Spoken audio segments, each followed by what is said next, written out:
Hello बच्चों, NCERT line by line series में आज हम पढ़ेंगे उच्च पादपों में प्रकाश संश्लेषण। इस सीरीज के माध्यम से हम आपको कम टाइम में पूरी NCERT line by line cover करा देते हैं। इसके जो एग्जाम्पल ट्रिक्स होते हैं वो आसानी से आपको याद करवा देते हैं और बीच बीच में जो हिंदी के कठिन वर्ड मिलते हैं उन कठिन वर्डों को हम सरल भाषा में आपको समझा देते हैं। आप इससे क्या कर सकते हैं कि आप काफ़ी जल्दी से पूरी एनसीईआरटी रिवाइज कर सकते हैं। बाकी बहुत से यूट्यूब चैनल पर अनेक वीडियो पड़े हैं, अगर आप वहां जाकर भी देख सकते हैं। लेकिन अगर आपको कम टाइम में एनसीईआरटी पूरी कवर करनी हो बिना किसी टाइम वेस्ट के, तो आप इस वीडियो को पूरा देख सकते हैं। इसमें आज हम पढ़ेंगे उच्च पादपों में प्रकाश संश्लेषण। इससे पहले हम पुष्पीय पादपों की आकारिकी तथा पुष्पीय पादपों का शारीर चैप्टर देख चुके हैं। उसके जो एनसीईआरटी एग्जाम्पल हैं उनको अच्छी तरीके से ट्रिक के माध्यम से तैयार कर लिया है। तो आज इस चैप्टर को हम अच्छी तरह से काफ़ी कम टाइम में पूरा रिवाइज कर लेंगे। तो चलते हैं, बिना किसी देरी के आज का लेक्चर शुरू करते हैं। लेक्चर को शुरू करने से पहले ऊपर एक वैज्ञानिक दिए गए हैं, इनको भी पढ़ना इम्पोर्टेंट है। क्योंकि अब क्या हुआ है, जो अब नीट सिलेबस पूछता है अब यहाँ से भी क्वेश्चन दे देता है, तो इसलिए आपसे ये उम्मीद करते हैं कि आप इसे छोड़कर ना जाइएगा। इसको पढ़ना आवश्यक हो गया है। क्या बोल रही है एनसीईआरटी? मेल्विन कैल्विन का जन्म अप्रैल 1911 में मिनेसोटा यूएसए में हुआ था। यूएसए का मतलब क्या हो गया? United state of America. और आपने मिनेसोटा विश्वविद्यालय से रसायन शास्त्र में पीएचडी की उपाधि प्राप्त की। आपने बर्कले की कैलिफोर्निया यूनिवर्सिटी के रसायन शास्त्र के प्रोफेसर के पद में सेवा प्रदान की। द्वितीय विश्व युद्ध के ठीक बाद जब पूरा विश्व हिरोशिमा नागासाकी की विस्फोटक घटना से रेडियोधर्मिता के दुष्प्रभाव को देखकर दुखी से स्तब्ध था, तब मेल्विन और उनके सहकर्मियों ने रेडियोधर्मिता के लाभदायक उपयोग को प्रकट किया। आपने जे बासाम के साथ मिलकर C14 के साथ कार्बन डाइऑक्साइड के लेबल प्रविधि द्वारा कच्ची सामग्री जैसे कार्बन डाइऑक्साइड, जल एवं खनिजों जैसे तत्वों से शर्करा रचना से ग्रीन प्लांट हरित पादपों की प्रक्रिया की अध्ययन किया था। कहने का मतलब ये है कि जब द्वितीय विश्व युद्ध समाप्त हुआ था तो उसके पहले अमेरिका ने क्या किया था, जापान के हिरोशिमा और नागासाकी में परमाणु बम से हमला किया था। तो उसके द्वारा जो रेडिएशन निकला था तो उसको देखकर काफ़ी लोग दुखी थे, लेकिन उसी रेडियो धर्मिता का उपयोग करके इन्होंने अनेक प्रयोग किए। मेल्विन ने प्रस्तावित किया कि पौधे प्रकाश ऊर्जा को रासायनिक ऊर्जा में बदल देते हैं, जिसके लिए एक वर्णक अणुओं के संगठित एरे समूह तथा अन्य तत्वों में एक इलेक्ट्रॉन को स्थानांतरित करते हैं। प्रकाश संश्लेषण में कार्बन के स्वांगीकरण के पथवे के प्रतिचित्रण करने पर आपको 1961 में नोबेल पुरस्कार प्राप्त हुआ था। कब इनको नोबेल पुरस्कार मिला था? 1961 में मिला था। मेल्विन के द्वारा स्थापित किए गए प्रकाश संश्लेषण के सिद्धांत आज भी ऊर्जा एवं पदार्थों के लिए पुनः स्थापन योग्य संसाधनों के अध्ययन तथा सौर ऊर्जा अनुसंधान के आधारभूत अध्ययनों के लिए उपयोग किए जाते हैं। ये अपने हैं मेल्विन कैल्विन। ठीक है, इनको एक बार जीवन परिचय आप देख लीजिएगा, यहाँ से कुछ बहुत क्वेश्चन बन सकते हैं, इसलिए आप अच्छे से इसको तैयार कर लीजिएगा। कम से कम एक बार तो आप इसे देख कर ही जाइएगा। अब चलते हैं अपने चैप्टर पर चलते हैं। उच्च पादपों में प्रकाश संश्लेषण, इसके बारे में एनसीईआरटी क्या बोल रही है? सभी प्राणी यहाँ तक कि मानव भी आहार के लिए पौधे पर निर्भर रहते हैं। आपको पता ही होगा कि जो प्राणी हों, यहाँ तक कि मानव हम भी अपरोक्ष रूप से क्या करते हैं, पौधों पर ही निर्भर रहते हैं। क्या आपने कभी सोचा है कि पौधे अपना आहार कहाँ से प्राप्त करते हैं? वास्तव में हरे पौधे अपना आहार संश्लेषित करते हैं तथा अन्य सभी जीव अपनी आवश्यकता के लिए उन पर निर्भर रहते हैं। हरे पौधे अपने लिए आवश्यक भोजन का निर्माण अथवा संश्लेषण प्रकाश संश्लेषण द्वारा करते हैं, अतः वे स्वपोषी कहलाते हैं। आप पहले ही पढ़ चुके हैं कि स्वपोषी संश्लेषण केवल पौधों में ही पाया जाता है तथा अन्य सभी जीव जो अपने भोजन के लिए पौधों पर निर्भर रहते हैं विषमपोषी जीव कहलाते हैं। कैसे जीव कहलाते हैं? विषमपोषी जीव कहलाते हैं। जो पौधों पर निर्भर रहते हैं उनको क्या बोलते हैं? विषमपोषी जीव बोला जाता है। यह एक ऐसी भौतिक रासायनिक प्रक्रिया है जिसमें कार्बनिक यौगिकों को संश्लेषित करने के लिए प्रकाश ऊर्जा का उपयोग करते हैं। अतः कुल मिलाकर पृथ्वी पर रहने वाले सारे जीव ऊर्जा के लिए सूर्य के प्रकाश पर निर्भर करते हैं। ये इंपॉर्टेंट है, यहाँ से कथन और कारण वालों में क्वेश्चन पूछा जा सकता है कि क्या कुल मिलाकर पृथ्वी पर रहने वाले सारे जीव क्या करते हैं, ऊर्जा के लिए सूर्य के प्रकाश पर ही डायरेक्ट या इनडायरेक्ट तरीके से निर्भर रहते हैं। पौधों द्वारा प्रकाश संश्लेषण का उपयोग की गई सौर ऊर्जा पृथ्वी पर जीवन का आधार है। प्रकाश संश्लेषण के महत्वपूर्ण होने के दो कारण हैं। यह पृथ्वी पर समस्त खाद्य पदार्थों का प्राथमिक स्रोत है। क्या है? प्राथमिक स्रोत है। तथा यह वायुमंडल में ऑक्सीजन छोड़ता है। क्या आपने कभी सोचा है कि यदि सांस लेने के लिए ऑक्सीजन ना हो तो क्या होगा? आप सोचिएगा क्या होगा अगर ऑक्सीजन ना हो तो। ऑक्सीजन के बिना हम इस पृथ्वी पर जीवन की कल्पना नहीं कर सकते हैं। इस अध्याय में प्रकाश संश्लेषी मशीनरी तथा विभिन्न प्रतिक्रियाओं के विषय में बताया जाएगा जो प्रकाश ऊर्जा को रासायनिक ऊर्जा में रूपांतरित करती हैं।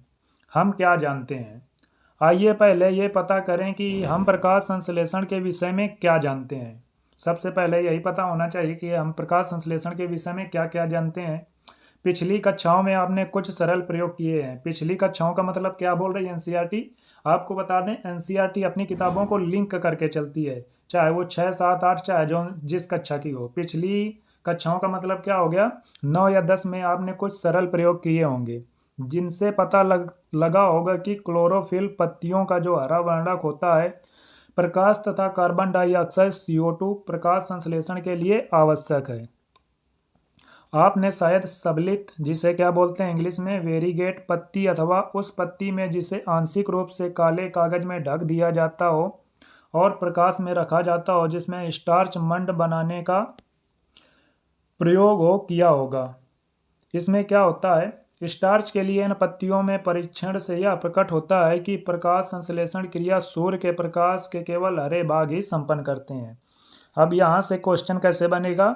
वहाँ पर पूछेंगे कि ये जो सबलित पत्ती का प्रयोग है और जो KOH कांच की बोतल वाला प्रयोग है वो क्या सिद्ध करते हैं। वो ये बताता है कि स्टार्च के लिए इन पत्तियों के परीक्षण से यह बात प्रकट होती है कि प्रकाश संश्लेषण की क्रिया सूर्य के प्रकाश में पेड़ पौधे के केवल हरे भाग संपन्न करते हैं। ये याद रखिएगा।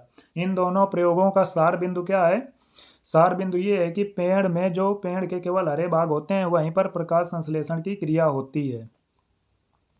आपने एक अन्य प्रयोग किया होगा जिसका नाम क्या है? आधी पत्ती से किया होगा, जिसमें एक पत्ती का आंशिक भाग परख नली के अंदर रखा होता है और इसमें क्या होती है, KOH से भींगी हुई रुई को रख दिया जाता है, कॉटन को रख दिया जाता है। अब कॉटन, ये जो KOH से भींगी हुई रुई होती है, ये क्या करती है? ये KOH CO2 को अवशोषित कर लेती है। ये क्वेश्चन कथन कारण वाले उसमें बन चुका है कि KOH वहाँ पर क्या करता है? ये CO2 को अवशोषित कर लेता है। ये याद रखिएगा।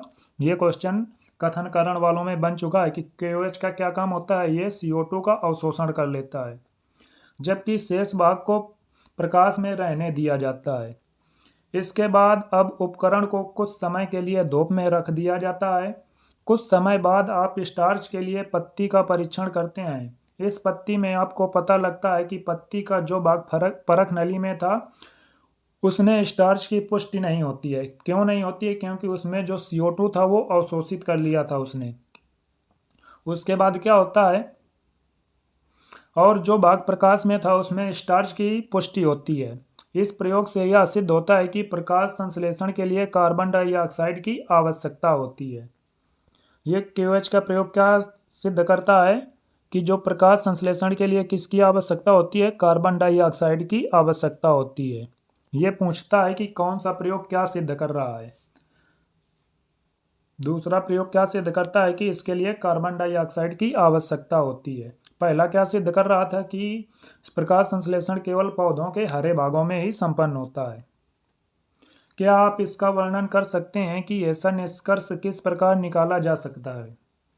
आगे और बढ़ते हैं। आगे बोला गया है प्रारंभिक प्रयोग। प्रारंभिक प्रयोग में एनसीईआरटी क्या बोल रही है? उन साधारण प्रयोगों के विषय में जानना काफ़ी रुचिकर होगा जिनसे प्रकाश संश्लेषण की प्रक्रिया क्रमिक विकसित हुई है। पहला प्रयोग किसने किया था? पहला प्रयोग अपना जोसेफ प्रिस्टले ने किया था। इनका जन्म दिया गया है, मृत्यु दी गई है, ये भी याद रख लीजिएगा, कभी कभी पूछ लेता है। 1733 से 1804। इन्होंने प्रयोग कब किया था? सन 1770 में इन्होंने प्रयोग किया था। ये याद रखिएगा, इंपॉर्टेंट है कि इन्होंने ये प्रयोग कब किया था? सन 1770 में किया था। सन 1770 में बहुत से प्रयोग किए जिनसे पता लगा कि हरे पौधों की वृद्धि में हवा की एक अनिवार्य भूमिका है। आपको याद होगा कि प्रिस्टले ने 1774 में क्या किया था? ऑक्सीजन की खोज की थी। इंपॉर्टेंट है, क्वेश्चन पूछा जा चुका है। प्रिस्टले ने ऑक्सीजन की खोज कब की थी? सन 1774 ईस्वी में। प्रिस्टले ने देखा कि एक बंद स्थान जैसे कि एक बेल जार में जलने वाली मोमबत्ती जल्दी ही बुझ जाती है। चित्र भी ये दिए गए हैं, आबा सादा अभी चित्र को देखेंगे। इस प्रकार किसी चूहे को सीमित स्थान में जल्दी ही, अगर किसी चूहे को सीमित स्थान पर बंद करके रख देंगे तो उसका जल्दी ही दम घुट जाएगा और वो मर जाएगा। इस अवलोकनों के आधार पर उन्होंने यह निष्कर्ष निकाला कि चाहे जलती हुई मोमबत्ती हो अथवा कोई प्राणी हो, प्राणी का मतलब यहाँ पर चूहा, चूहा के अलावा कोई भी प्राणी ले सकते हैं जो सांस लेता है, जो वायु से सांस लेते हैं, वे हवा को क्षति पहुंचाते हैं। लेकिन जब उसने उसी बेल जार पर क्या रखा? एक पुदीने का पौधा रखा। ये इंपॉर्टेंट है, उन्होंने पूछेगा कि उन्होंने प्रयोग के लिए कौन से पौधे का प्रयोग किया था? पुदीने के पौधे का प्रयोग किया था। तो उसने पाया कि चूहा जीवित रहा और मोमबत्ती भी सतत जलती रही। इस आधार पर प्रिस्टले ने निम्न परिकल्पना की, पौधे उस वायु की क्षतिपूर्ति करते हैं जिसे सांस लेने वाले प्राणी और जलती हुई मोमबत्ती कम कर देती है। यहाँ से क्वेश्चन पूछा जा चुका है कि प्रिस्टले ने क्या परिकल्पना दी थी? उन्होंने कहा था पौधे की उस वायु, जो पौधे होते हैं उस वायु की क्षतिपूर्ति करते हैं जिससे क्या करता है? सांस लेने वाला प्राणी और जलती हुई मोमबत्ती क्या कर देती है? नष्ट कर देती है या फिर कम कर देती है। अब इनके चित्र को देख लेते हैं। ये देखिए, पहला दिया गया है, इसमें ये देखिए पहले चूहा को रखा गया है और मोमबत्ती को रखा गया है। थोड़े समय तक तो ये जलते रहते हैं, उसके बाद ये देखिए चूहा मर गया और मोमबत्ती भी बुझ गई। उसके बाद इन्होंने क्या लिया?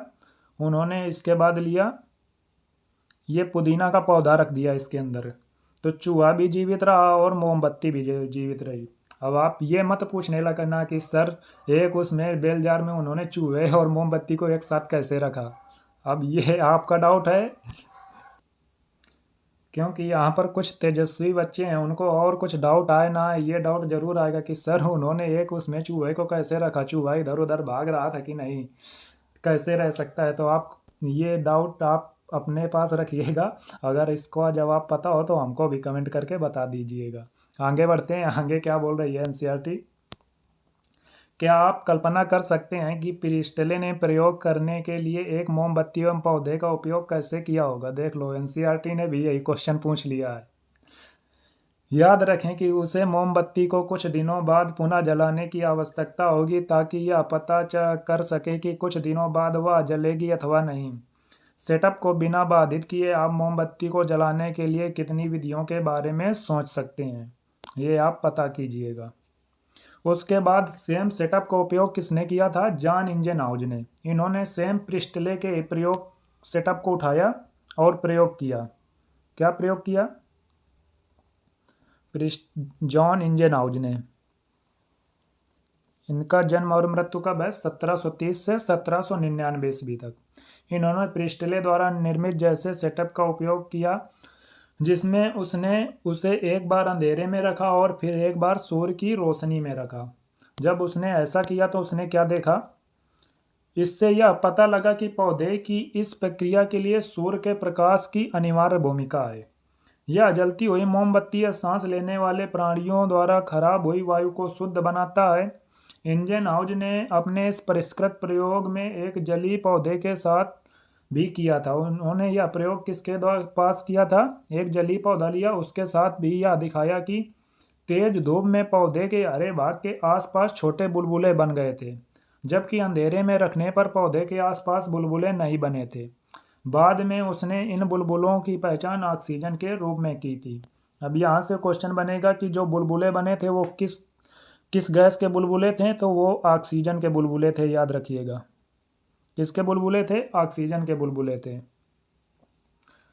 अतः उसने यह दिखाया कि पौधे का केवल हरा भाग ही ऑक्सीजन छोड़ सकता है। उसने क्या दिखाया कि पौधे का केवल कौन सा भाग ऑक्सीजन छोड़ सकता है?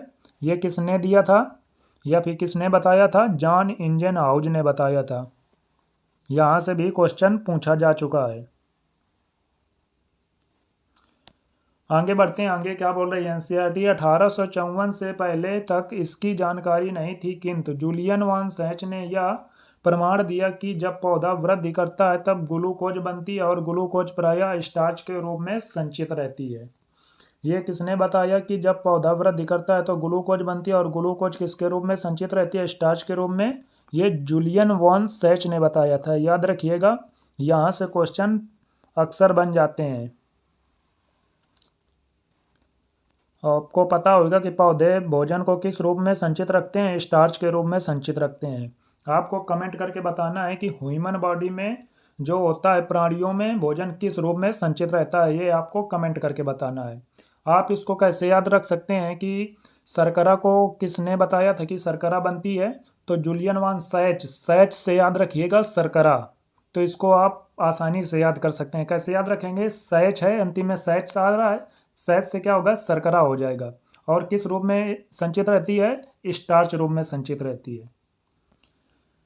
काफ़ी वैज्ञानिक एक साथ आ जाते हैं ना, इसलिए ये डाउट रहता है कि कौन वैज्ञानिक ने क्या कहा था, इसलिए आप थोड़ा ट्रिक के माध्यम से इनको याद कर सकते हैं। उसके बाद के अध्ययनों से यह पता लगा कि पौधे का हरा पदार्थ, जिसमें क्लोरोफिल कहते हैं, पौधे की कोशिकाओं में स्थित विशिष्ट भाग, जिसे क्लोरोप्लास्ट कहते हैं, में होता है। उसने बताया कि पौधे के हरे भाग में ग्लूकोज बनता है और ग्लूकोज प्रायः स्टार्च के रूप में संचित होता है। इसके बाद एक दूसरे अन्य वैज्ञानिक आए, उनका नाम क्या था? TW एंजिलमैन। हाईलाइट कर लीजिए, इनका नाम क्या है? TW एंजिलमैन। इनका जन्म कब से कब तक है? 1843 से 1909 ईस्वी तक। द्वारा किए गए रोचक प्रयोग पर ध्यान दें। उसने प्रिज्म की सहायता से प्रकाश को स्पेक्ट्रमी घटकों में अलग किया और फिर एक हरे शैवाल क्लैडोफोरा को ऑक्सी बैक्टीरिया के निलंबन में रखा था। यहाँ यह इंपॉर्टेंट है कि कौन सा उन्होंने वो लिया था शैवाल? हरा शैवाल लिया था, जिसका नाम क्या था? जिसका नाम था क्लैडोफोरा। पूछेगा कि एंजिलमैन ने किस पर प्रयोग किया था? हरे शैवाल पर, जिसका नाम था क्लैडोफोरा। और उसको किसके साथ रखा था? ऑक्सी बैक्टीरिया के निलंबन के साथ रखा था, को प्रदीप्त किया गया। बैक्टीरिया का उपयोग ऑक्सीजन निकलने का केंद्र पता करने के लिए किया गया था। यह भी इम्पोर्टेंट है, यहाँ से भी क्वेश्चन पूछा जा चुका है कि उन्होंने बैक्टीरिया का उपयोग किस लिए किया था?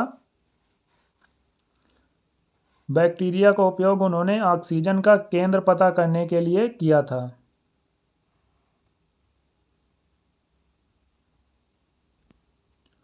उसने पाया कि बैक्टीरिया प्रमुखतः लाल एवं नीले प्रकाश क्षेत्र में एकत्र हो गए थे। इस तरह के प्रकाश संश्लेषण का पहला सक्रिय स्पेक्ट्रम, जिसे क्या बोलते हैं? एक्शन स्पेक्ट्रम, वर्णित किया गया। यह मोटे तौर पर क्लोरोफिल ए एवं बी के अवशोषण स्पेक्ट्रम से मेल खाता था। अभी क्लोरोफिल ए और बी के अवशोषण स्पेक्ट्रम को पढ़ेंगे। उसके तरह क्या करता था? जो एक्शन स्पेक्ट्रम था वो मेल खाता था। 19वीं सदी के मध्य तक पादप प्रकाश संश्लेषण की सभी मुख्य विशिष्टताओं के बारे में पता चल चुका था, जैसे कि पौधे CO2 तथा पानी में प्रकाश ऊर्जा का उपयोग कर कार्बोहाइड्रेट बनाते हैं। ऑक्सीजन उत्पन्न करने वाले जीवों में प्रकाश संश्लेषण की कुल प्रतिक्रिया को आनुभविक समीकरण द्वारा प्रस्तुत किया गया है। समीकरण यह दिया गया है। अब आप इसे कैसे याद रख सकते हैं? ये TW एंजिलमैन ने पहले जो एक्शन स्पेक्ट्रम दिया था उस पर प्रिज्म का उपयोग किया था, तो आप एंजिलमैन से याद रख सकते हैं। एंजिल का मतलब क्या होता है? परियां जो चमकने वाली होती हैं। इससे आप ट्रिक बना सकते हैं कि एंजिलमैन जो था उसने क्या किया था? पहली बार प्रिज्म का उपयोग किया था। प्रिज्म से क्या हुआ था? जो प्रकाश था विबग्योर में टूट गया था, 7 रंगों में विभक्त हो गया था। इससे उसने क्या दिया? एक्शन स्पेक्ट्रम दिया। इस प्रकार आप इसे याद कर सकते हैं। ये देखिए दिया गया है उसका समीकरण CO2 प्लस H2O प्रकाश की उपस्थिति में क्या बनाता है, CH2O प्लस O2 बनाता है, जहाँ पर CH2O एक कार्बोहाइड्रेट है, जैसे ग्लूकोज एक 6 कार्बन युक्त शुगर का प्रतिनिधित्व करता है। इसके बाद एक अन्य वैज्ञानिक आ गए जिनका नाम क्या था, कार्नेलियस वैन नील। और ये कैसे वैज्ञानिक थे, सूक्ष्मजीवी वैज्ञानिक थे। इंपॉर्टेंट है, ये क्वेश्चन बन चुका है कि कैसे वैज्ञानिक थे, ये सूक्ष्मजीव वैज्ञानिक थे, माइक्रोबायोलॉजिस्ट थे। इनका जन्म मृत्यु कब दिया गया है, 1897 से 1985 ईस्वी तक। के प्रयोग ने प्रकाश संश्लेषण को समझाने में मील के पत्थर का काम किया। उनका अध्ययन बैंगनी, पर्पल एवं हरे बैक्टीरिया पर आधारित था। यह भी पूछेगा कि उनका जो प्रयोग था कौन कौन से बैक्टीरिया पर आधारित था, बैंगनी बैक्टीरिया एवं हरे बैक्टीरिया पर आधारित था। उन्होंने बताया कि प्रकाश संश्लेषण एक प्रकाश आधारित प्रतिक्रिया है जिसमें ऑक्सीकरणीय यौगिक से प्राप्त हाइड्रोजन कार्बन डाइऑक्साइड को अपचयित करके कार्बोहाइड्रेट बनाते हैं। इसे निम्नलिखित रूप से व्यक्त किया जा सकता है, 2H2A प्लस CO2 प्रकाश की उपस्थिति 2A plus CH2O plus H2O। हरे पौधों में H2O हाइड्रोजन दाता होता है। एक ही जगह हरे पौधों के लिए क्या यूज करेंगे, O का यूज करेंगे, ऑक्सीजन का यूज करेंगे। और क्या बनाता है, O2 बनाता है। जो बाद के 2A लिखा है तो 2O हो जाएगा। 2O को किस प्रकार लिख सकते हैं, O2 हरे पौधे के लिए। कुछ जीव प्रकाश संश्लेषण के दौरान O2 मुक्त नहीं करते हैं। जैसे कौन से हो गए, जैसे लेते हैं जब H2O की जगह क्या लेंगे, H2S, S लेंगे A की जगह। बैंगनी एवं हरे बैक्टीरिया के लिए हाइड्रोजन दाता होता है तो ऑक्सीकरण उत्पाद जीवों के अनुसार सल्फर अथवा सल्फेट होता है, ना कि ऑक्सीजन।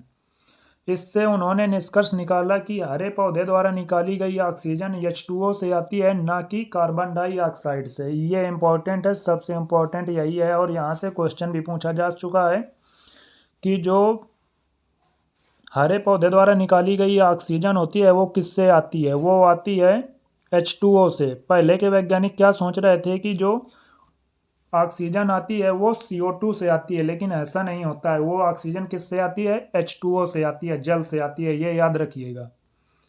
इसके बाद में यह बात रेडियो एक्टिव आइसोट्रोपिक तकनीक के उपयोग से सही प्रमाणित हुई। इसके बाद 3 वैज्ञानिकों ने प्रयोग किया था, NCERT में दिया नहीं गया, आपको बता दें। रूबेन, हासिट तथा कामेन ने। इन्होंने क्या किया था, इन्होंने O18 का प्रयोग किया था। आइसोट्रोपिक लिया था, रेडियो एक्टिव आइसोट्रोपिक O18 का प्रयोग करके यह बात पूर्णतः सिद्ध कर दी थी। प्रायोगिक तौर पर इन्होंने सिद्ध कर दिया था कि जो O2 होती है H2O से आती है। इस प्रकार यह प्रकाश संश्लेषण का समीकरण हो गया 6CO2 प्लस 12H2O। प्रकाश की उपस्थिति क्या बनेगा, ग्लूकोज का एक अणु बनेगा जिसका सूत्र क्या होता है, C6H12O6 प्लस 6 जल के अणु बनेंगे, 6H2O प्लस 6 ऑक्सीजन के अणु बने जाएंगे, 6O2। ये इंपॉर्टेंट है, याद रखिएगा। यहाँ पर ग्लूकोज जिसे C6H12O6 बोलते हैं, ग्लूकोज का प्रतिनिधित्व करता है। जल से निकलने वाली O2 को रेडियो आइसोटोपिक तकनीक से सिद्ध किया जा चुका है।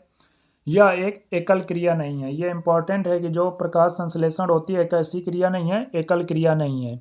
एकल क्रिया का मतलब क्या हो गया, सिंगल स्टेप प्रोसेस नहीं है, बल्कि बहुचरणीय प्रक्रम है। मल्टीपल स्टेप होते हैं इसमें, जिसमें प्रकाश, जिसे क्या बोलते हैं, प्रकाश संश्लेषण कहते हैं। क्या आप यह वर्णन करेंगे कि उपरोक्त समीकरण में 12 अणुओं का क्रियाधार के रूप में प्रयोग क्यों किया जाता है? इसके लिए हम आपको बता दें, यहाँ पर NCERT ने एक क्वेश्चन पूछा है। क्या क्वेश्चन पूछा है कि इस समीकरण के लिए हम 12 अणुओं को क्रियाधार के रूप में क्यों प्रयोग करते हैं, जल के 12 अणु क्यों लेते हैं? इसको बता दें, अभी आगे पढ़ेंगे। केल्विन चक्र से जुड़ा है इसका आंसर, कि ग्लूकोज का जब हम एक अणु बनाते हैं तो हमें 6 केल्विन चक्र चलाने पड़ते हैं। जब हम 6 केल्विन चक्र चलाते हैं तो उसमें क्या होता है, एक केल्विन चक्र में क्या होता है, 2 NADPH की आवश्यकता होती है। 2 NADPH की आवश्यकता होती है, उसके लिए हमें क्या करना पड़ता है, जल के 2 अणुओं का विदलन करना पड़ता है। और इस प्रकार 6 केल्विन चक्रों के लिए कुल 12 NADPH की आवश्यकता होती है एवं जल के 12 अणुओं का इस प्रकार विदलन करना पड़ता है। इसका आंसर ये है। ये यहाँ से क्वेश्चन पूछा गया है, NCERT ने यहाँ पूछा है, लेकिन इसका ये आंसर क्वेश्चन जो है वहाँ पर नीट में आ चुका है। प्रकाश संश्लेषण कहाँ संपन्न होता है? अध्याय 8 में पढ़ने के बाद निश्चित ही आपका उत्तर होगा हरी पत्तियों में, अथवा आप कह सकते हैं कि क्लोरोप्लास्ट में। निश्चित ही आपका उत्तर सही है। प्रकाश संश्लेषण क्रिया हरी पत्ती में तो संपादित होती है, लेकिन यह पौधे के अन्य सभी हरे भागों में भी होती है। जैसे कि आप जो हरे मिर्च होते हैं वहाँ पर भी प्रकाश संश्लेषण देखने को मिलता है। इसके बाद जो सिंघाड़ा की जड़ होती है उस पर भी क्या होता है? प्रकाश संश्लेषण होता है। आप ये डाउट में ना रहना कि केवल पत्तियों में ही प्रकाश संश्लेषण होता है। पौधे के अन्य हरे भाग जहाँ पर क्लोरोफिल पाया जाता है वहाँ पर भी क्या होता है? प्रकाश संश्लेषण देखने को मिलता है। क्या आप पौधे के कुछ अन्य भागों के नाम बता सकते हैं जहाँ प्रकाश संश्लेषण संपादित होता है? जैसे जड़, सिंघाड़ा में जड़, टोनोप्लाना और सिंघाड़ा में क्या होता है? जड़ों में भी प्रकाश संश्लेषण देखने को मिलता है। इसके बाद जो हरे मिर्च होते हैं उन पर भी क्या होता है? प्रकाश संश्लेषण होता है। हरे फल जो होते हैं जैसे कच्चा आम है तो उसमें भी क्या होगा? प्रकाश संश्लेषण होता है। आपने पिछली इकाई में पढ़ा होगा कि पत्तियों में मीजोफिल कोशिकाएं होती हैं जिनमें अत्यधिक मात्रा में क्लोरोप्लास्ट होता है।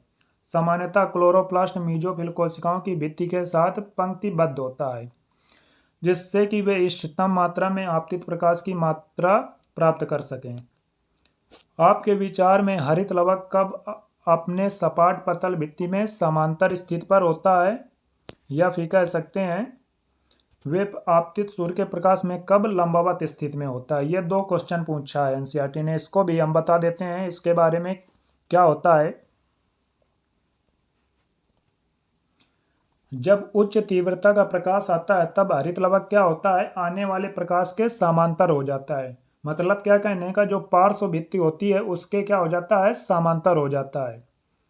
और जब निम्न तीव्रता का प्रकाश आता है तब क्या होता है? तब आने वाले प्रकाश के लंबवत हो जाता है। इस कंडीशन को क्या बोलते हैं? इपीस्ट्रॉफी कंडीशन बोलते हैं। जब समांतर होता है उसे, इस कंडीशन को इंग्लिश में क्या बोला जाता है? पैरास्ट्रॉफी कंडीशन बोला जाता है। और जब क्या होता है? मध्यम तीव्रता का प्रकाश आता है, ना कम होता है ना ज्यादा प्रकाश की तीव्रता होती है, तब क्या होता है? तब ये यादृच्छिक मतलब रैंडम पड़े रहते हैं। हरित लवक क्या होते हैं? क्लोरोप्लास्ट में रैंडम पड़े रहते हैं, इधर उधर पड़े रहते हैं, कोई मतलब ही नहीं होता है। इस तरह ये 2 क्वेश्चन दिए गए NCERT ने, ये भी आते हैं, इंपॉर्टेंट है, याद रखिएगा। आपने अध्याय 8 में क्लोरोप्लास्ट की संरचना के बारे में पढ़ा है। क्लोरोप्लास्ट में एक झिल्ली तंत्र होता है जिसमें ग्रैना, स्ट्रोमा लैमेली और स्ट्रोमा तरल होता है। ये हम कहाँ पर पढ़ चुके हैं? जो कोशिका जीवन की इकाई हुआ है उस चैप्टर में हम इसकी संरचना के बारे में देख चुके हैं। ऊपर थोड़ा दिया गया है संरचना, एक बार इसको और देख लेते हैं। ये देखिए हरित लवक की संरचना दी गई है। इसमें क्या क्या है? इसमें ये बाहरी झिल्ली हो गई, आपको पता होगा 2 झिल्लियाँ होती हैं, ये बाहरी हो गई और ये आंतरिक झिल्ली हो गई। उसके बाद ये जो ग्रेना को जोड़ती है उसे क्या बोलते हैं? उसे बोलते हैं पीठिका पटलिका बोलते हैं। इंग्लिश में इसे क्या बोलते हैं? Stroma lamellae. ये ग्रेना होते हैं बहुत सारे। ये सब क्या है? ये ग्रेना है। एक वचन क्या होता है इसका? ग्रेनम होता है। वहीं पर जो ये खाली स्थान होता है ये पूरा, ये क्या होता है? ये पूरा होता है अपना पीठिका, जिसे स्ट्रोमा बोला जाता है। और ये छोटे छोटे कण पाए जा रहे हैं, इन्हें क्या बोलते हैं? राइबोसोम बोलते हैं। आपको पता होगा हरित लवक में और माइटोकॉन्ड्रिया में अलग से राइबोसोम पाए जाते हैं। और किस प्रकार के राइबोसोम पाए जाते हैं? 70S प्रकार के राइबोसोम पाए जाते हैं। ये स्टार्च कणिकाएं हो गई और ये क्या हो गया? लिपिड की बूंद हो गई। इसको हम कहाँ पर देख चुके हैं? जो कोशिका जीवन की इकाई वाला चैप्टर है उसमें इसको पूरी इसकी एक एक नेमिंग और एक एक पूरा चित्र को देख चुके हैं। आप वो लेक्चर जाकर देख लीजिएगा अगर आपको ये समझ में नहीं आ रहा हो यहाँ पर। तो आगे बढ़ते हैं। क्लोरोप्लास्ट में एक झिल्ली तंत्र होता है जिसमें ग्रेना और स्ट्रोमा लैमेली होती है और स्ट्रोमा तरल होता है। झिल्ली तंत्र में कौन कौन आते हैं? ग्रेना आता है, स्ट्रोमा लैमेली आती है। देखिए यहाँ पर इंग्लिश नेम दिया गया है। पीठिका पटलिका को ही क्या बोलते हैं? पीठिका पटलिका को ही स्ट्रोमा लैमेली बोला जाता है। अब देखिए यहाँ पर आपको हिंदी इंग्लिश दोनों नेम याद रखने होंगे। ये तो ग्रेना दिया गया है, ग्रेना को ग्रेना ही बोलते हैं। ये स्ट्रोमा लैमेली दिया गया है ना, इसे क्या बोलते हैं, ये देखिए ऊपर लिखा गया है, ये पीठिका पटलिका, इसी को स्ट्रोमा लैमेली बोलते हैं, जो बहुत सारे ग्रेनम को आपस में जोड़ने का काम करती है। इस प्रकार आप दोनों नेम याद रखिएगा, नहीं तो पेपर में आपको कन्फ्यूजन हो सकता है। आगे एनसीईआरटी क्या बोल रही है, क्लोरोप्लास्ट में सुस्पष्ट श्रम विभाजन होता है। झिल्ली तंत्र प्रकाश ऊर्जा को ग्रहण करता है और एटीपी एवं एनएडीपीएच का संश्लेषण करता है। स्ट्रोमा में एंजाइमेटिक प्रतिक्रियाएं होती हैं। पूछेगा कि जो एंजाइमेटिक प्रतिक्रियाएं होती हैं वो कहाँ पर होती हैं, वो स्ट्रोमा भाग में होती हैं, जो शर्करा का संश्लेषण करता है, जो बाद में स्टार्च में परिवर्तित हो जाता है। पहली वाली प्रतिक्रिया को प्रकाश अपक्रिया या प्रकाश रासायनिक अपक्रिया कहा जाता है, चूंकि यह पूर्णतः प्रकाश पर आधारित होती है।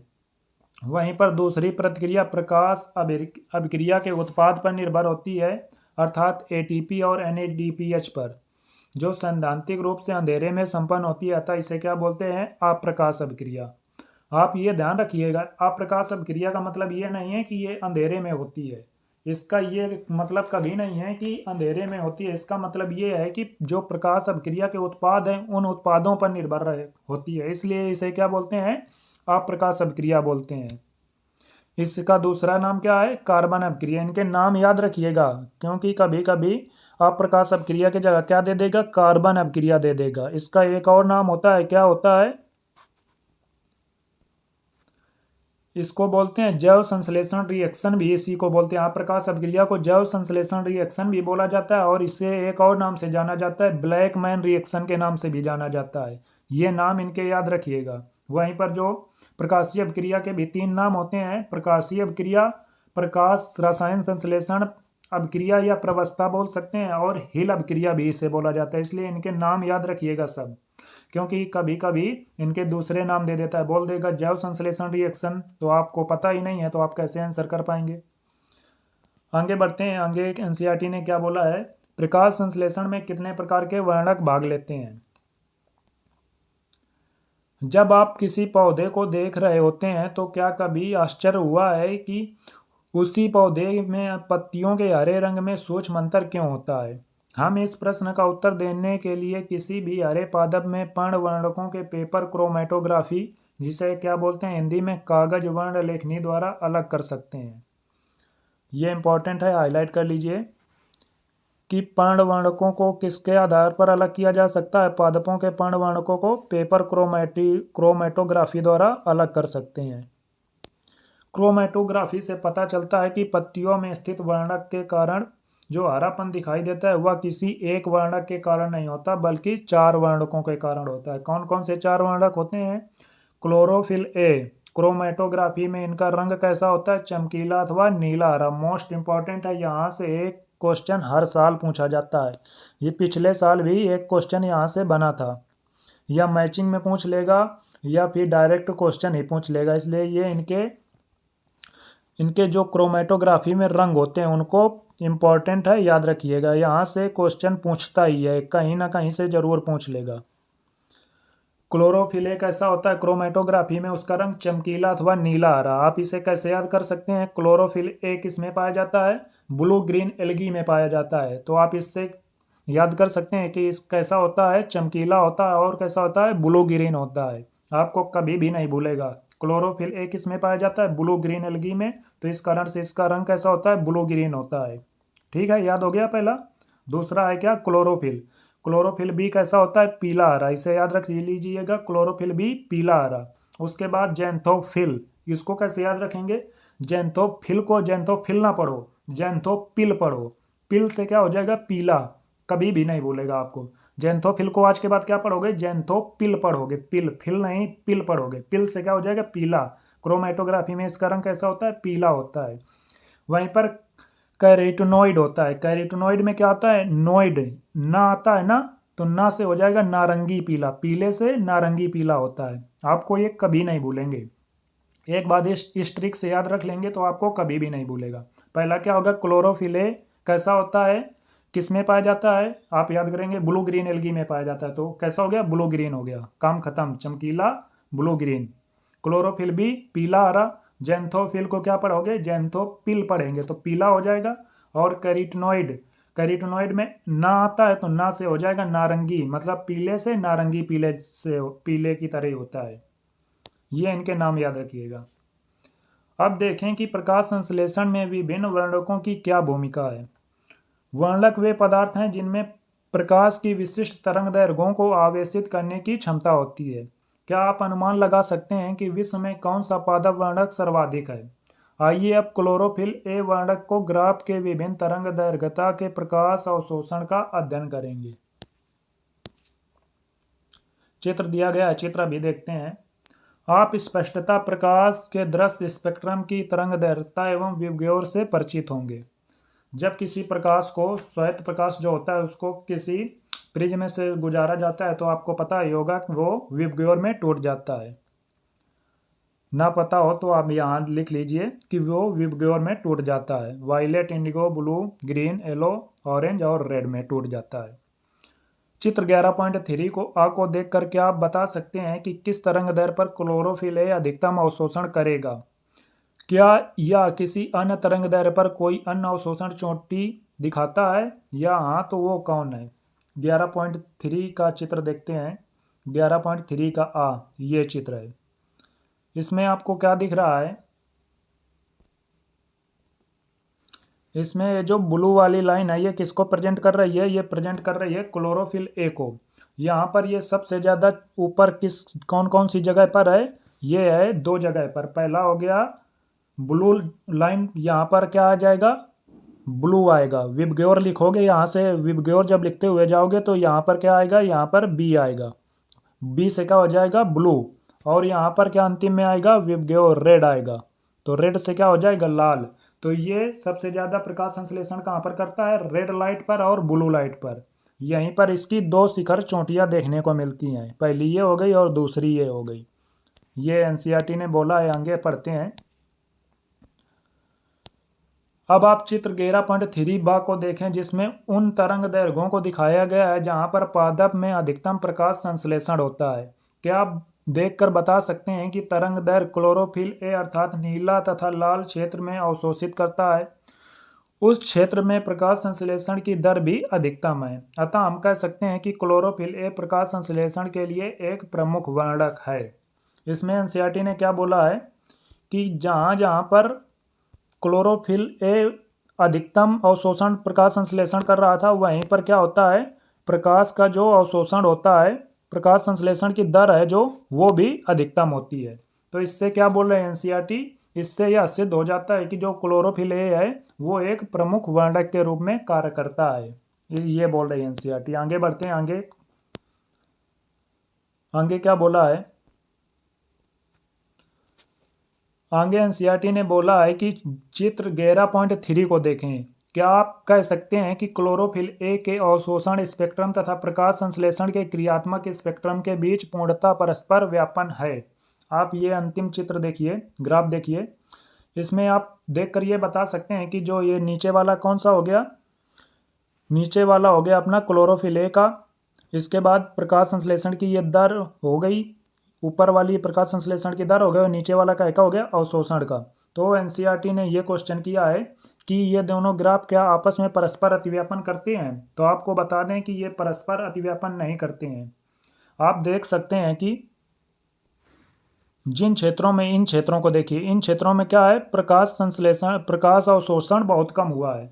प्रकाश का अवशोषण इन क्षेत्रों में बहुत कम हुआ है, लेकिन तब भी क्या हो रहा है? जो प्रकाश संश्लेषण की दर है वो हो रही है। अवशोषण तो बहुत कम हो रहा है, मतलब ना के बराबर हो रहा है इस क्षेत्र में, लेकिन यहाँ पर क्या हो रहा है? प्रकाश संश्लेषण की दर अधिकतम है, मतलब कुछ हो रही है। तो इस प्रकार आप कह सकते हैं कि ये दोनों ग्राफ आपस में परस्पर अतिव्यापन नहीं करते हैं। ये नीट में क्वेश्चन आ चुका है। ये दोनों ग्राफ क्लोरोफिल ए के अवशोषण स्पेक्ट्रम तथा प्रकाश संश्लेषण का क्रियात्मक स्पेक्ट्रम है, ये पूर्ण रूप से अतिव्यापित नहीं करते हैं।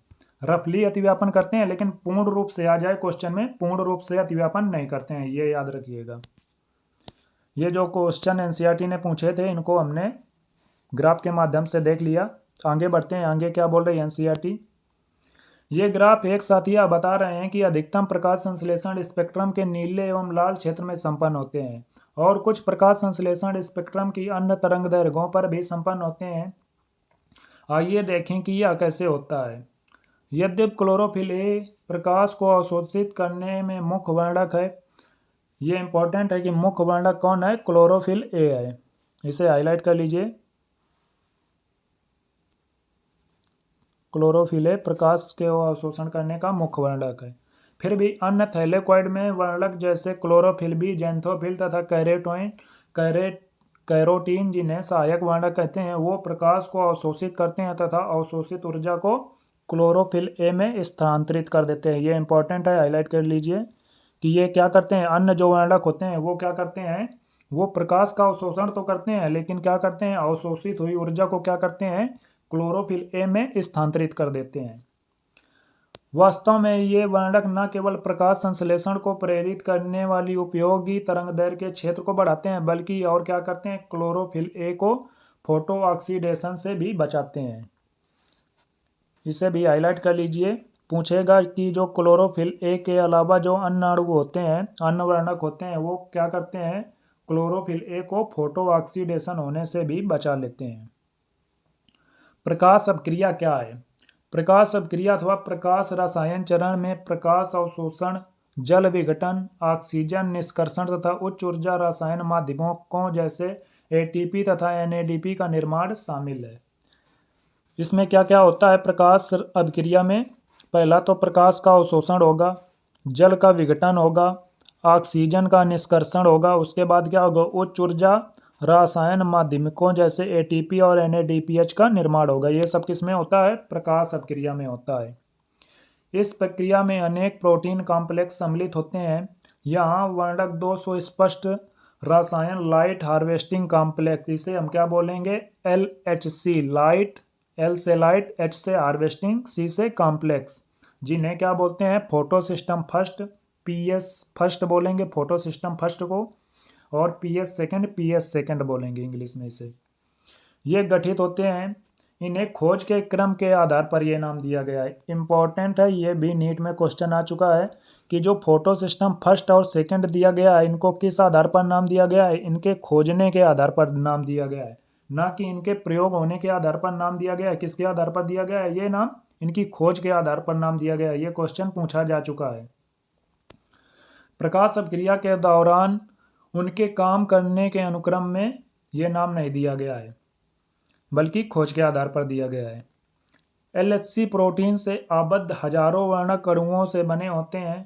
प्रत्येक फोटो सिस्टम में सभी वर्णक होते हैं सिवाय क्लोरोफिल ए के एक अणु के।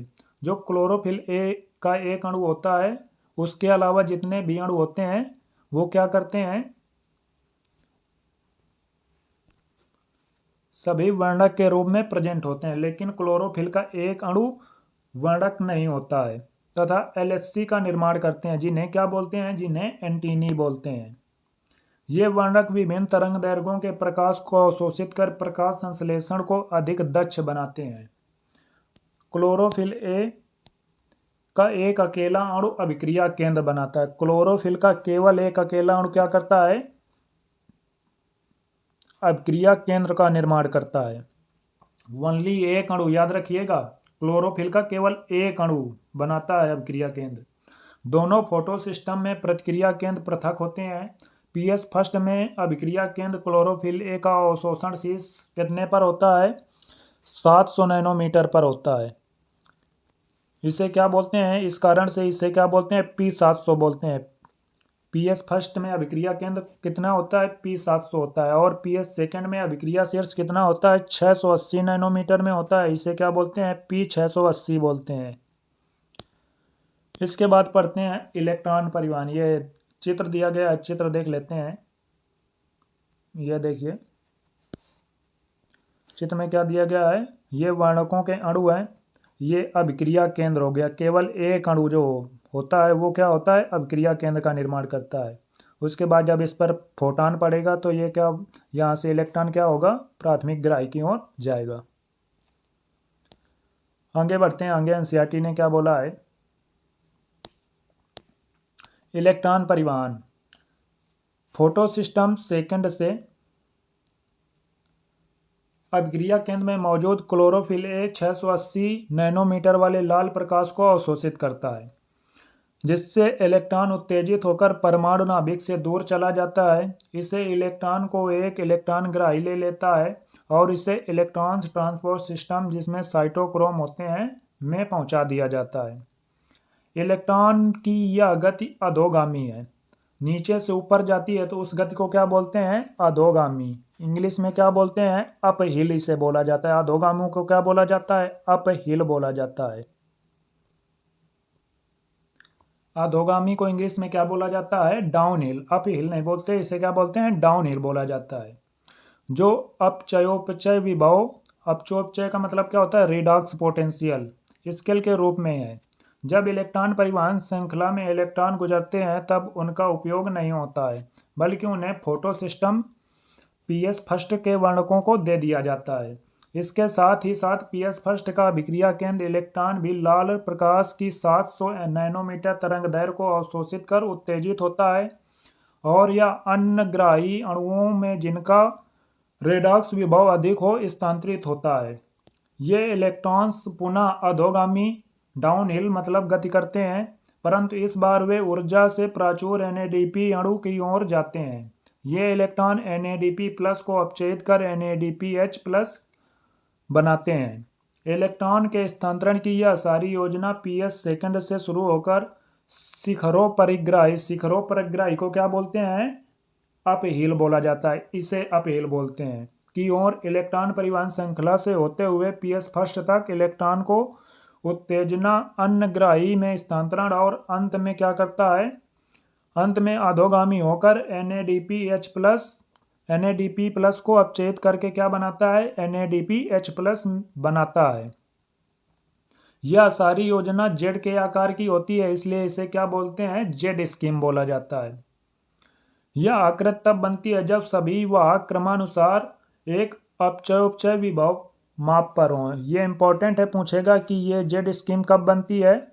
जेड स्कीम तभी बनती है जब सभी को किसके अनुसार रखा जाए? रेडॉक्स पोटेंशियल के अनुसार रखा जाए। ये देखिए चित्र दिया गया है जेड स्कीम का। यहाँ पर क्या होता है? यहाँ पर PS सेकंड होता है। जब कोई प्रकाश PS सेकंड से टकराता है तो क्या होता है? उससे इलेक्ट्रॉन ग्राही पर जाता है, इलेक्ट्रॉन ग्रहण कर लेता है, वहीं से फिर क्या चलता है? इलेक्ट्रॉन ट्रांसपोर्ट सिस्टम चलता है यहाँ से यहाँ तक। ये इसको क्या बोलते हैं? इसको बोलते हैं डाउनहिल। इसे ETS बोला जाता है। ये क्या है? ये PS फर्स्ट है। फिर यहाँ से क्या होता है? यहाँ से प्रकाश अवशोषित कर क्या होता है? फिर ये इलेक्ट्रॉन उत्सर्जित होता है। यहाँ से यहाँ तक की क्रिया को क्या बोलते हैं? शिखरों परिग्राही। यहाँ से यहाँ तक की भी क्रिया को क्या बोलते हैं? अपहिल बोला जाता है। यहाँ पर ये फोटो सिस्टम फर्स्ट है और ये फोटो सिस्टम सेकंड है। उसके बाद ये यहाँ से क्या होता है? पुनः NADPH से NADP प्लस से क्या बन जाता है? NADPH बन जाता है। इसको क्या बोलते हैं? ये अब ये यहाँ पर डाउनहिल होती है। यही इसकी जेड स्कीम है। अब आगे NCERT बोल रही है जल का विघटन। अब आप पूछेगी कि फोटो सिस्टम कैसे इलेक्ट्रॉन की आपूर्ति निरंतर करता रहता है। ये यहाँ पर देखिए दिया गया है। H2O से 2 इलेक्ट्रॉन 2H प्लस प्लस नवजात ऑक्सीजन अलग हो रहा है। उसके बाद क्या बोल रही है? वे इलेक्ट्रॉन जो फोटो सिस्टम सेकंड में निकलते हैं उनकी जगह निश्चित ही दूसरे को लेनी चाहिए। जल विघटन का संबंध PS सेकंड से है। ये इंपॉर्टेंट है और नीट में भी क्वेश्चन आ चुका है कि जो जल विघटन का संबंध होता है किससे होता है? PS सेकंड से होता है। जल H+O नवजात ऑक्सीजन इसे बोलते हैं तथा इलेक्ट्रॉन में विघटित होता है। इससे ऑक्सीजन उत्पन्न होती है जो प्रकाश संश्लेषण का एक शुद्ध उत्पाद है। फोटो सिस्टम फर्स्ट से निकलने वाले इलेक्ट्रॉन फोटो सिस्टम सेकंड से उपलब्ध कराए जाते हैं। फोटो सिस्टम फर्स्ट को इलेक्ट्रॉन कहाँ से मिलते हैं? फोटो सिस्टम फर्स्ट को इलेक्ट्रॉन फोटो सिस्टम सेकंड से मिलते हैं। और फोटो सिस्टम सेकंड को इलेक्ट्रॉन कहाँ से मिलते हैं? जल के विघटन से मिलते हैं। यह देखिए ये दिया गया है 2H2O 4H plus plus 2 oxygen बनते हैं प्लस 4 इलेक्ट्रॉन अलग हो जाते हैं। NCERT बोल रही है हमें यह अच्छी प्रकार से जान लेना चाहिए कि जल विघटन PS सेकंड से संबंधित है, जो थैलेकोइड झिल्ली में भीतर की ओर होता है। मोस्ट इंपॉर्टेंट लाइन है और नीट में पूछी भी गई है कि फोटो सिस्टम सेकंड से क्या संबंधित होता है? जल का विघटन संबंधित होता है, जो कहाँ पर होता है? थैलेकॉइड झिल्ली की भीतरी ओर होता है। मोस्ट इंपॉर्टेंट है, याद रखिएगा।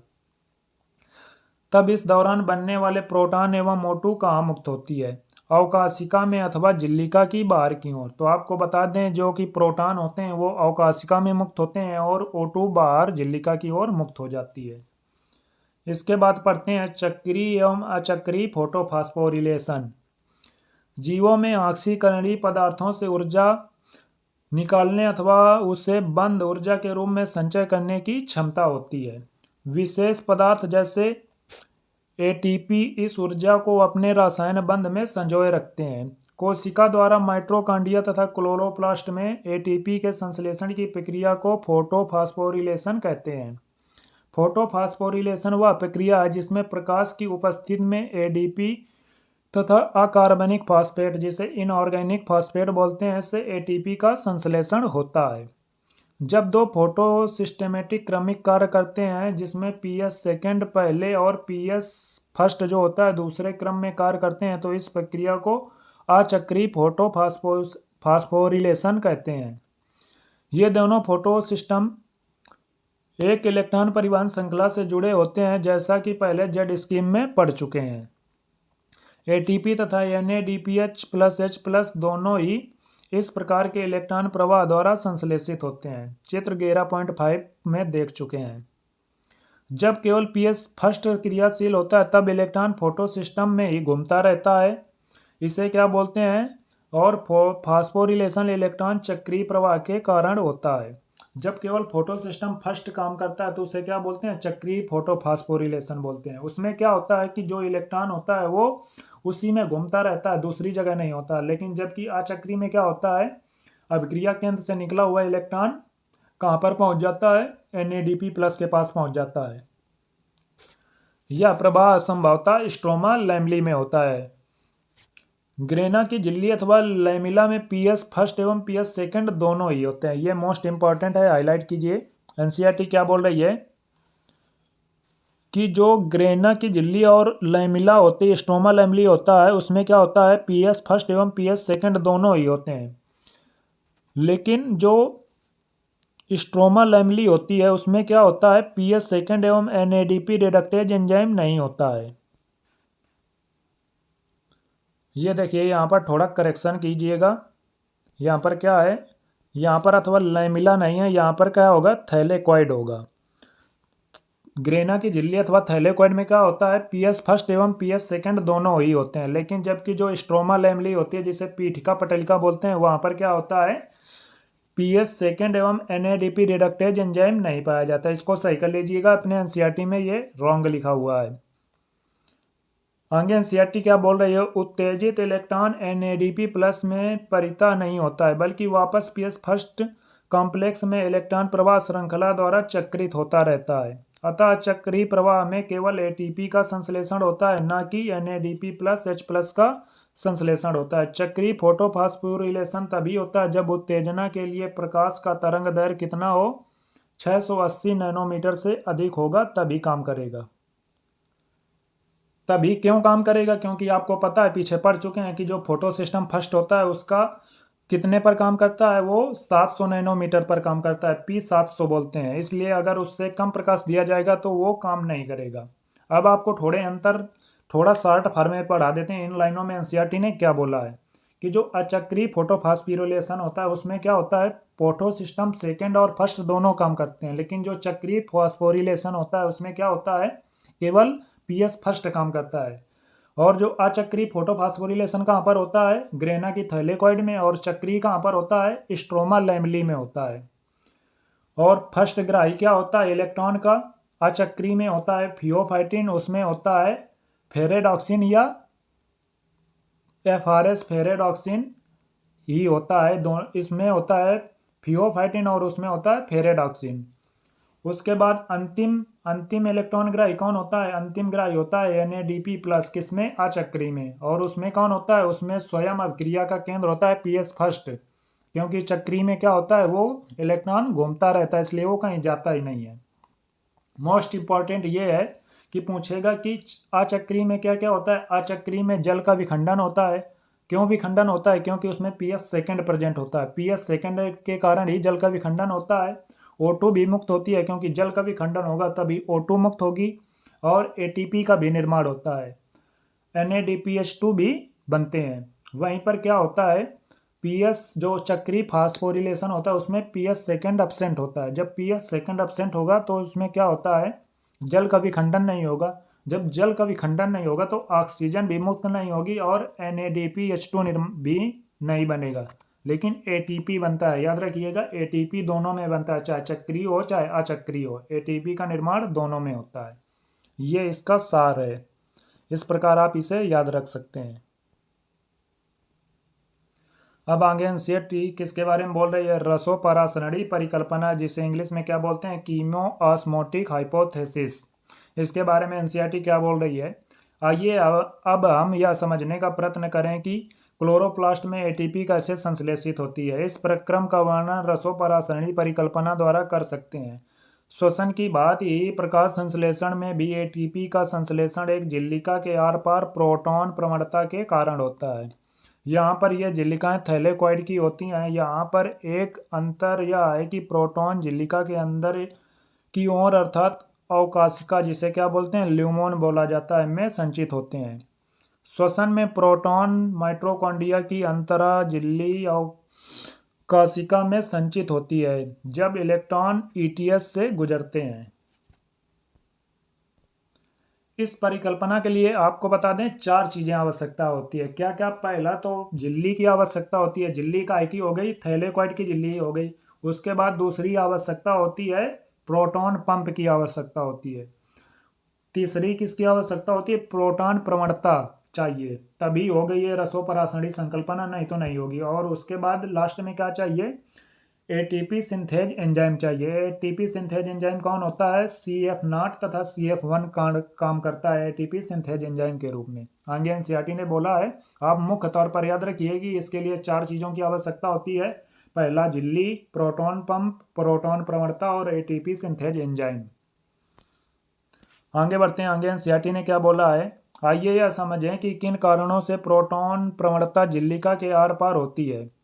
हमें पुनः उन प्रक्रियाओं पर ध्यान देना होगा जो झिल्लिकाओं में सक्रियता और उनके परिवहन के समय संपन्न होती है, ताकि उन चरणों को सुनिश्चित किया जा सके जिनके कारण प्रोटॉन प्रवणता का विकास होता है। नंबर क्या बोल रही है? चूंकि जल के अणु का विघटन झिल्लिका के अंदर की तरफ होता है, अतः जल के विघटन से उत्पन्न हाइड्रोजन आयन अथवा प्रोटॉन थैलेकॉइड के अवकाशिका ल्यूमेन में संचित हो जाते हैं। यहाँ पर एनसीईआरटी ये बोल रही है कि ल्यूमेन में किस प्रकार से प्रोटॉन अधिक मात्रा में हो जाते हैं। तो पहला कारण क्या हो गया? जो जल का विखंडन होता है, जो हाइड्रोजन मुक्त होते हैं, वो कहाँ पर चले जाते हैं? थैलेकॉइड की ल्यूमेन में ही संचित हो जाते हैं, बाहर नहीं निकलते। दूसरा कारण क्या हो गया? जैसे इलेक्ट्रॉन फोटो सिस्टम के माध्यम से गति करते हैं, प्रोटॉन झिल्लिका के पार चला जाता है। ऐसा इसलिए होता है क्योंकि इलेक्ट्रॉन का प्राथमिक ग्राही जो झिल्लिका के बाहर की ओर स्थित होता है, यह अपने इलेक्ट्रॉन को एक इलेक्ट्रॉन वाहक में स्थानांतरित नहीं करता, बल्कि एक हाइड्रोजन वाहक को करता है। किसको करता है? प्लास्टोक्विनोन को करता है। अतः इलेक्ट्रॉन प्रवाह के समय यह अणु स्ट्रोमा से एक प्रोटॉन को ले लेता है। जब यह अणु अपने इलेक्ट्रॉन को झिल्ली के भीतर की ओर स्थित इलेक्ट्रॉन वाहक को देता है, तब प्रोटॉन के अंदर की ओर झिल्ली की अवकाशिका की ओर मुक्त कर देता है। दूसरा कारण ये हो गया। इसके बाद तीसरा कारण क्या है?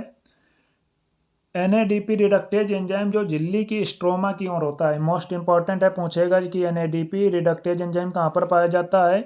NADP रिडक्टेज एंजाइम झिल्ली के स्ट्रोमा की ओर होता है। PS फर्स्ट के इलेक्ट्रॉन ग्राही से आने वाले इलेक्ट्रॉन के साथ साथ प्रोटॉन NADP प्लस को NADPH में अपचेत करने के लिए आवश्यक होता है। ये प्रोटॉन स्ट्रोमा पीठिका से ही आते हैं। तीसरा कारण ये हो गया। अतः क्लोरोप्लास्ट में स्थित स्ट्रोमा में प्रोटॉन की संख्या घटती जाती है, जबकि ल्यूमोन, जिसे अवकाशिका बोलते हैं, में प्रोटॉन की संख्या क्या होती जाती है? बढ़ती जाती है। इस प्रकार से या थैलेकॉइड झिल्ली में आर पार प्रोटॉन प्रवणता उत्पन्न हो जाती है और साथ ही साथ ल्यूमेन में पीएच भी कम होता जाता है। जब हाइड्रोजन H+ की सांद्रता बढ़ती जाएगी तो क्या होगा? पीएच लगातार कम होता जाएगा। लगातार कैसा होता जाएगा, अम्लीय होता चला जाएगा। हमारे लिए प्रोटॉन प्रवणता इतना महत्वपूर्ण क्यों है? प्रोटॉन प्रवणता इसलिए महत्वपूर्ण है चूंकि प्रवणता टूटने पर एटीपी का संश्लेषण होता है और ऊर्जा मुक्त होती है। यह प्रवणता इसलिए भंग होती है क्योंकि प्रोटॉन झिल्लिका में मौजूद एटीपी सिंथेज के पारगमन वाहिका, जिसे CF0 कण बोलते हैं, के माध्यम से स्ट्रोमा में गतिशील होते हैं। आपने अध्याय 12 में एटीपी तथा एटीपी सिंथेज एंजाइम के बारे में पढ़ा होगा। आपको याद होगा कि एटीपी सिंथेज एंजाइम के दो भाग होते हैं। इसमें एक F0 जिसे F0 कण बोलते हैं, उसे F0 भी इंग्लिश में बोल दिया जाता है, कहलाता है, जो झिल्लिका में अंतः स्थापित होता है। मोस्ट इंपॉर्टेंट है, ये पूछेगा कि CF0 कण CF जो F0 कण होता है कहाँ पर होता है? झिल्लिका में अंतः स्थापित होता है। अंतः स्थापित का मतलब क्या होगा? झिल्लिका के बीच में पाया जाता है। तथा एक पारगमन झिल्लिका चैनल की रचना करता है, जो कि झिल्लिका के आर पार प्रोटीन के विसरण को आगे बढ़ाता है। इसका दूसरा भाग क्या होता है? F1 कण होता है, जिसे F1 बोलते हैं, और थैलेकॉइड में बाहरी सतह में जो स्ट्रोमा की ओर होती है वहाँ पर स्थित होता है। F1 कहाँ पर स्थित होता है? थैलेकॉइड की बाहरी सतह जो स्ट्रोमा की ओर होती है उस पर ऊर्ध्व रूप से स्थित होता है। प्रवणता का भंजन पर्याप्त ऊर्जा प्रदान करता है, जिसके कारण एटीपी सिंथेज के कण F1 के संरूपण परिवर्तन आ जाता है, जिससे कि एंजाइम ऊर्जा में प्रचुर एटीपी संश्लेषण कर सके। रसोपरासड़ी, जिसे कीमोऑस्मोसिस बोलते हैं, के लिए एक झिल्लिका, एक प्रोटॉन पंप, एक प्रोटॉन प्रवणता और एटीपी सिंथेज एंजाइम की आवश्यकता होती है। देखिए एनसीईआरटी ने लिखा भी है कि इस परिकल्पना के लिए कौन कौन चाहिए? एक झिल्ली चाहिए। झिल्ली किसकी हो जाती है? थैलेकॉइड की झिल्ली हो जाती है। प्रोटॉन पंप चाहिए। प्रोटॉन पंप के रूप में कौन काम करता है? प्रोटॉन पंप के रूप में प्लास्टोक्विनोन काम करता है। और एक क्या चाहिए? उसके अलावा चाहिए एटीपी सिंथेज एंजाइम। प्रोटीन प्रवणता चाहिए और एटीपी सिंथेज एंजाइम के रूप में कौन काम करता है? CF1 तथा CF0 कण काम करते हैं। प्रोटॉन को एक झिल्लिका के आर पार पंप करने के लिए ऊर्जा का उपयोग होता है, ताकि थैलेकॉइड ल्यूमेन में एक प्रवणता अथवा प्रोटॉन की उच्च सांद्रता पैदा हो सके। एटीपी सिंथेज के पास एक चैनल अथवा नलिका होती है, जो झिल्लिका के आर पार प्रोटॉन को विसरण का अवसर देती है। यह एटीपी सिंथेज एंजाइम को सक्रिय करने के लिए पर्याप्त ऊर्जा छोड़ती है, जो एटीपी संश्लेषण को उत्प्रेरित करता है। इलेक्ट्रॉन की गतिशीलता से उत्पादित NADPH के साथ एटीपी भी स्ट्रोमा पीठिका में, स्ट्रोमा को क्या बोलते हैं? पीठिका बोलते हैं, में संपन्न होने वाली जैव संश्लेषण में तुरंत उपयोग के लिए जाएंगे, जो CO2 के स्थरण एवं शर्करा के संश्लेषण के लिए आवश्यक है। उसके बाद ये देखिए चित्र दिया गया, इसके माध्यम से भी समझ लेते हैं। ये उसी का चित्र है।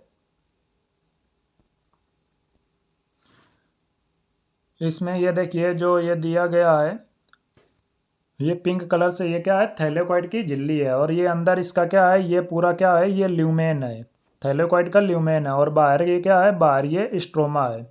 इसमें देखिए प्रकाश जब आता है, यहाँ से प्रकाश आया तो ये सबसे पहले कहाँ गया? फोटो सिस्टम सेकेंड में गया। फोटो सिस्टम का केंद्र कितना होता है? P 680 होता है। यहाँ जब गया तो यहाँ पर क्या हुआ? जल का ऑक्सीकरण हुआ। यहाँ पर जल का ऑक्सीकरण होता है, जिससे क्या होता है? इलेक्ट्रॉन मुक्त होते हैं। वो इलेक्ट्रॉन कहाँ पर जाते हैं? वो इलेक्ट्रॉन जाते हैं PQ के पास। PQ किसमें टूट जाता है? PQ बन आपस में चेंज करता है PQH2, वो PQH2 में चेंज हो जाता है। PQ क्या है? प्लास्टोक्विनोन बोलते हैं इसे। ये क्या होता है? चलायमान हाइड्रोजन कैरियर होता है। ये यहाँ से क्वेश्चन पूछता है कि प्लास्टोक्विनोन क्या होता है? चलायमान हाइड्रोजन कैरियर होता है। उसके बाद वहाँ से क्या होता है? जो हाइड्रोजन होता है वो ल्यूमेन में आ जाता है, और जो इलेक्ट्रॉन होता है वो किसके पास चला जाता है? साइटोक्रोम B6F के पास चला जाता है।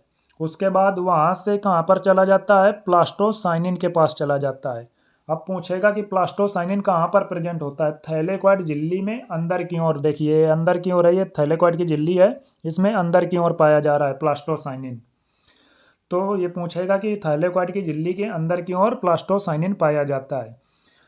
अब आप पूछेंगे इसमें, ये देखिए ये क्या है? PS फर्स्ट है। अब पूछेंगे कि सर इसमें अलग से प्रकाश पड़ रहा है, तो अलग से नहीं पड़ रहा है, दोनों प्रकाश में उपस्थित है, तो दोनों में एक साथ ही प्रकाश पड़ रहा है। जब इस पे प्रकाश पड़ता है, इसका क्या होता है, क्रिया केंद्र P700 होता है। तो यहाँ पर इलेक्ट्रॉन उत्तेजित होकर कहाँ जाता है, यहाँ से इलेक्ट्रॉन उत्तेजित होकर जाता है FD पर जाता है। FD को क्या बोलते हैं, फेरेडॉक्सिन बोलते हैं। फेरेडॉक्सिन से इलेक्ट्रॉन कहाँ जाता है, FNR। FNR क्या है, FNR को बोलते हैं ferredoxin NADP reductase enzyme. FNR क्या होता है, एंजाइम होता है जो क्या करता है, NADP प्लस को NADPH में चेंज कर देता है। FNR याद रखिएगा, ये क्या है, एंजाइम है। NADP प्लस से क्या होता है, NADPH में चेंज कर देता है। इस प्रकार आप इसके चित्र को देख सकते हैं। ये देखिए, ये दिया गया है CF0 जो झिल्लिका में धंसा हुआ है, और बाहर की ओर कौन है, ये CF1 कण है। ये क्या करता है, ATP प्लस इनऑर्गेनिक फास्फेट से ATP का निर्माण कराता है। यहाँ अवकाशिका में क्या होता है, ये देखिए दिया गया है, उच्च H प्लस की सांद्रता हो जाती है, और बाहर बाहर क्या है, स्टोमा है। यहाँ पर ये देखिए पीठिका लिखा है, यहाँ पर क्या होती है, निम्न होती है H प्लस की सांद्रता। इसलिए यहाँ पर H प्लस की उच्च सांद्रता होती है, तो यहाँ पर क्या होता है, इसका pH बहुत कम हो जाता है। इस प्रकार आप इसे आसानी से देख सकते हैं। इस प्रकार आज इसका पार्ट 1 कंप्लीट कर चुके हैं। पार्ट 2 को अब इसके बाद देखेंगे। पार्ट 1 में हमने कहाँ तक देख लिया कि जो ये रसोपरासरणी संकल्पना होती है वो किस प्रकार होती है, और इसके पूरे डायग्राम को अच्छी तरह से समझ लिया। यहाँ से चित्र से क्वेश्चन बहुत आते हैं, याद रखिएगा। सबसे ज़्यादा इंपॉर्टेंट ये प्लास्टोसाइनिन वाला है, और ये H2O का विखंडन किससे होता है, pH सेकंड से होता है, ये इंपॉर्टेंट है। इस प्रकार इसका पार्ट 1 अच्छी तरह से कंप्लीट कर चुके हैं। जो आपको डाउट रहता है NCERT पढ़ने में, वो सारे डाउट आपके क्लियर हो गए होंगे। इसके बाद आप क्या कीजिएगा, PYQ क्वेश्चन कीजिएगा। आप जब PYQ क्वेश्चन करते हैं तो आपको पता लगता है कि क्वेश्चन किस लेवल से और किस गहराई से NCERT से पूछ लेता है। आप NCERT बहुत बार पढ़े होंगे, लेकिन आपको कुछ ऐसी चीज़ें इसमें मिली होंगी जो आपने ध्यान नहीं दी होंगी, या फिर आप जब क्वेश्चन करेंगे तो कुछ ऐसी चीज़ें मिलेंगी जो आप NCERT में पढ़ तो चुके हैं, लेकिन आप उन पर ध्यान नहीं देते, गौर नहीं करते, और क्वेश्चन वहीं से पूछ लेता है। इसलिए आप इसके बाद PYQ क्वेश्चन कीजिएगा। आप इस लेक्चर के बाद अगर PYQ क्वेश्चन करते हैं तो आपके सारे PYQ क्वेश्चन आसानी से हो जाएंगे। अगर आपने इस लेक्चर को अच्छे से देखा है तो आपके कोई भी PYQ क्वेश्चन गलत नहीं हो सकते। और हाँ, यदि आपको इसके हाईलाइटेड नोट्स चाहिए तो हमारा टेलीग्राम चैनल ज्वाइन कर सकते हैं, और हमारा व्हाट्सएप चैनल भी है, वहाँ भी हम कुछ कंटेंट डालते हैं नीट से रिलेटेड, तो हमारा व्हाट्सएप चैनल भी ज्वाइन कर सकते हैं। इन दोनों की लिंक हम आपको इसी वीडियो के डिस्क्रिप्शन में दे देंगे, आप दोनों जगह जाकर ज्वाइन हो सकते हैं। तो चलते हैं, बिना किसी देरी के आज का लेक्चर यहीं पर समाप्त करते हैं। अगर आपको यह लेक्चर अच्छा लगा है तो दोस्तों के साथ शेयर कीजिए, लाइक सब्सक्राइब कीजिए। जय हिंद, जय भारत।